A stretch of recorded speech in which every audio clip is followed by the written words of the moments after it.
Hai, nama saya Linda, NP1842159. Hari ini saya akan menjelaskan tentang jurnal utama saya, yaitu determinan keuangan, manajemen laba, dan profitabilitas terhadap perusahaan tertentu di Nigeria sebagai penilaian dari mata kuliah seminar akuntansi. Yang pertama yaitu latar belakang. Rusmandi dan Asma 2014 mengartikan bahwa profitabilitas adalah kemampuan perusahaan dalam menghasilkan keuntungan pada tingkat penjualan aset dan modal saham tertentu. Salah satu indikator untuk melihat prospek suatu perusahaan di masa yang akan datang adalah dengan melihat pertumbuhan profitabilitas perusahaan. Profitabilitas perusahaan dapat dihitung dengan menggunakan metode ROA, yaitu merupakan rasio profitabilitas untuk menilai kemampuan perusahaan dalam mencari keuntungan. Rasio profitabilitas juga memberikan ukuran tingkat efektivitas manajemen perusahaan yang ditujukan oleh laba yang dihasilkan dari penjualan dan pendapatan investasi. Penggunaan rasio profitabilitas dapat dilakukan dengan menggunakan pembandingan antara berbagai komponen yang ada di laporan keuangan, terutama laporan keuangan neraca dan laba rugi. Pengukuran dapat dilakukan untuk beberapa periode operasi agar dapat terlihat perkembangan perusahaan dari waktu ke waktu. Setelah mengetahui hasil pengembangan perusahaan, maka akan dijadikan sebagai alat evaluasi kinerja manajemen selama ini. Jika hasil yang didapatkan udah baik, maka harus dipertahankan untuk menjadi lebih baik lagi. Tetapi jika hasil yang didapatkan kurang baik, maka pihak manajemen harus memperbaikinya.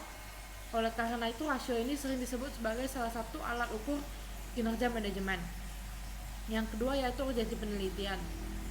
Jadi peneliti akan menjelaskan salah satu contoh kasus yang terdapat di Indonesia, yaitu kasus PT Buana Finance Tbk yang rasio profitabilitasnya merosot atau menurun sepanjang bulan Januari hingga Maret 2018. Salah satunya terlihat dari penurunan return on asset atau ROA yang disebabkan oleh tingkat kredit macet atau NPF. Demi memenuhi target ROA yang diinginkan perusahaan melakukan 3 langkah strategis, diantaranya menjaga atau menurunkan tingkat kredit macet atau NPF lewat bantuan tim bisnis dan dilakukan secara berkala. Menurut penelitian Almunawaro dan Marliana 2018, peneliti tersebut membuktikan bahwa NPF berpengaruh signifikan negatif terhadap profitabilitas, sehingga semakin besar NPF akan menyebabkan semakin menurunnya profitabilitas. Sehingga peneliti beranggapan bahwa perlu dilakukan penelitian yang lebih mendalam lagi agar kasus profitabilitas di Indonesia dapat berkurang, dan peneliti berharap penelitian ini dapat membantu perusahaan untuk mempertahankan tingkat profitabilitas mereka. Next, peneliti akan menjelaskan tentang dependen peneliti, yaitu profitabilitas. Profitabilitas merupakan kemampuan menghasilkan laba atau profit selama periode tertentu dengan menggunakan aktiva atau modal, baik modal secara keseluruhan maupun modal sendiri. Barus dan Liliani 2013. Profitabilitas dapat diukur dengan sejumlah cara, yang salah satunya adalah menggunakan rasio return on asset, yaitu rasio yang digunakan oleh peneliti pada penelitian kali ini. Rasio tersebut mengukur pengembalian yang diperoleh oleh pemegang saham dari investasi yang mereka lakukan pada perusahaan. Agustina et al. 2018. Untuk menarik para investor melakukan investasi, penilaian perusahaan dapat dilihat dari tingkat profitabilitas perusahaan yang diukur dari pengembalian investasi dalam bentuk aset dan pengembalian investasi dalam bentuk modal. Henny dan Susanto 2019. Hal tersebut membuktikan bahwa profitabilitas menjadi poin yang sangat penting bagi sebuah perusahaan untuk melihat kemampuan perusahaan tersebut dan merupakan sebuah poin penting bagi investor untuk mengambil keputusan. Model penelitian terdahulu. Dapat dilihat di slide ini terdapat beberapa nama peneliti, tahun, dan judul penelitian yang telah mereka lakukan. Walaupun judul-judul dari peneliti berbeda-beda, tetapi independen yang mereka gunakan sama, yaitu profitabilitas. Dapat dilihat bahwa independen yang digunakan para peneliti sebelumnya terlihat berbeda dan memiliki hasil yang berbeda-beda juga. Ada yang berpengaruh signifikan positif, negatif, dan ada juga yang tidak berpengaruh signifikan. Dapat dilihat bahwa independen yang digunakan peneliti, yaitu faktor non-keuangan, sangat jarang sekali digunakan oleh peneliti sebelumnya, sehingga peneliti akan berusaha untuk meneliti tentang faktor non-keuangan lebih mendalam lagi. Hubungan variabel independen dan dependen. Yang pertama yaitu kemampuan laba. Menurut Uzana dan Murtaki 2015, mereka mengartikan bahwa laba per saham yang merupakan variabel dari kemampuan laba sebagai salah satu rasio penting dari investor, yaitu membandingkan keuntungan yang diperoleh perusahaan dengan jumlah saham yang diperluaskan. Ini menunjukkan berapa banyak dari setiap saham yang beredar akan didapat dari keuntungan perusahaan. Pendapatan per saham yang lebih tinggi lebih disukai investor karena menunjukkan semakin tinggi pendapatan untuk setiap saham investor.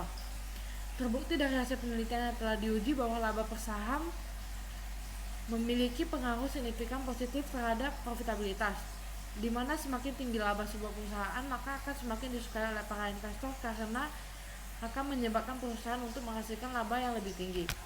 Yang kedua yaitu kemampuan struktur keuangan, di mana menurut Heni dan Susanto 2019, likuiditas merupakan rasio kemampuan perusahaan dalam memenuhi utang jangka pendek dengan aktiva lancar yang dimiliki perusahaan.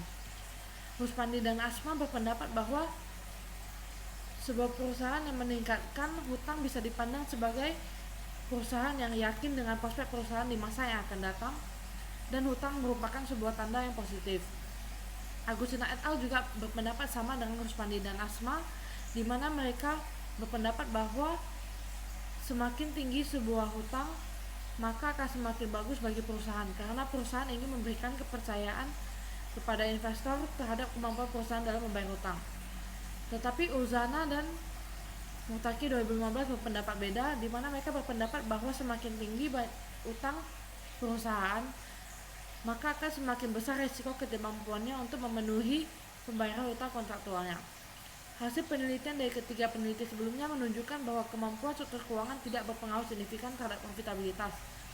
Tetapi berbeda dengan hasil Uzana dan Murtaki 2015, di mana hasil yang mereka temukan yaitu kemampuan struktur keuangan berpengaruh signifikan negatif terhadap profitabilitas. Yang ketiga, faktor non-keuangan. Faktor non-keuangan menunjukkan seberapa tinggi tingkat keuntungan suatu perusahaan. Pembayaran dividen dan kemampuan finansial perusahaan adalah faktor penentu yang mengidentifikasi komposisi perusahaan yang sesuai. Keputusan tentang pembayaran dividen juga diatur sebagai komponen fundamental perusahaan strategi keuangan. Pembayaran dividen merupakan tindakan distribusi keuntungan kepada pemilik perusahaan. Dividen juga dianggap sebagai bagian dari laba bersih perusahaan yang akan dibagikan oleh para eksekutif kepada para pemegang saham. Dari penelitian yang telah dilakukan dapat didapatkan hasil bahwa faktor non-keuangan berpengaruh signifikan positif terhadap profitabilitas. Ukuran perusahaan. Menurut Rice 2014, ukuran suatu perusahaan merupakan indikator penting dalam menjelaskan pemilihan metode akuntansi yang akan digunakan oleh perusahaan. Ukuran perusahaan dapat digolongkan sebagai salah satu unsur dari lingkungan kerja yang akan turut mempengaruhi persepsi manajemen. Pemilihan sebuah metode akuntansi dapat dipakai sebagai alat untuk mempengaruhi nilai perusahaan. Dengan semakin besarnya ukuran dari suatu perusahaan, diasumsikan bahwa kemampuan perusahaan bersangkutan dalam memperoleh laba cenderung akan lebih besar. Barus dan Liliani 2013 berpendapat bahwa semakin besar skala perusahaan, maka profitabilitas juga akan meningkat. Dengan adanya sumber daya yang besar, maka perusahaan dapat melakukan investasi baik untuk aktiva lancar maupun aktiva tetap dan juga memenuhi permintaan produk. Hal ini akan semakin memperluas pangsa pasar, begitu juga laba perusahaan akan meningkat. Rusmani dan Asma 2014 berpendapat bahwa perusahaan besar dapat mengeluarkan biaya promosi yang efektif dan menguasai pangsa pasar yang lebih besar. Sebaliknya, perusahaan yang kecil akan lebih fokus pada segmen pasar sehingga dapat berdampak pada profitabilitas. Hasil penelitian dari Barus dan Liliani 2013 menunjukkan bahwa ukuran perusahaan berpengaruh signifikan positif terhadap profitabilitas. Tetapi penelitian kedua peneliti lainnya membuktikan bahwa ukuran perusahaan tidak berpengaruh signifikan terhadap profitabilitas. Yang terakhir yaitu umur perusahaan. Menurut Juniarti 2014, umur perusahaan adalah lamanya perusahaan berdiri. Seiring waktu, perusahaan akan belajar untuk semakin baik dan lebih efisien serta memiliki keunggulan kompetitif dalam inti bisnisnya dan mendorong keberhasilan dan kemakmuran organisasi. Proses pembelajaran mempengaruhi profitabilitas perusahaan, di mana ketika perusahaan memiliki keahlian dalam proses bisnisnya, maka akan menyebabkan efisiensi biaya dan meningkatkan profit margin, yang kemudian akan berpengaruh positif terhadap profitabilitas. Namun ada pandangan lain di mana mereka berpendapat bahwa perusahaan yang lebih tua akan menjadi lebih kaku, kehilangan daya saing, pengetahuan, kemampuan, dan keterampilan akan menjadi lebih usang dan membawa penurunan profitabilitas organisasi. Hal tersebut dapat dibuktikan dari hasil penelitian yang telah dilakukan di mana umur perusahaan tidak berpengaruh signifikan terhadap profitabilitas. Model dan hipotesis penelitian. Variabel-variabel yang akan digunakan oleh peneliti pada penelitian kali ini yaitu yang pertama kemampuan laba, di mana kemampuan laba berpengaruh signifikan positif terhadap profitabilitas. Yang kedua, kemampuan struktur keuangan yang memiliki pengaruh signifikan negatif terhadap profitabilitas. Yang ketiga, faktor non keuangan yang memiliki pengaruh signifikan positif terhadap profitabilitas. Yang keempat, ukuran perusahaan yang memiliki pengaruh signifikan negatif terhadap profitabilitas. Dan yang terakhir yaitu umur perusahaan yang berpengaruh signifikan negatif terhadap profitabilitas. Sekian presentasi dari saya. Terima kasih.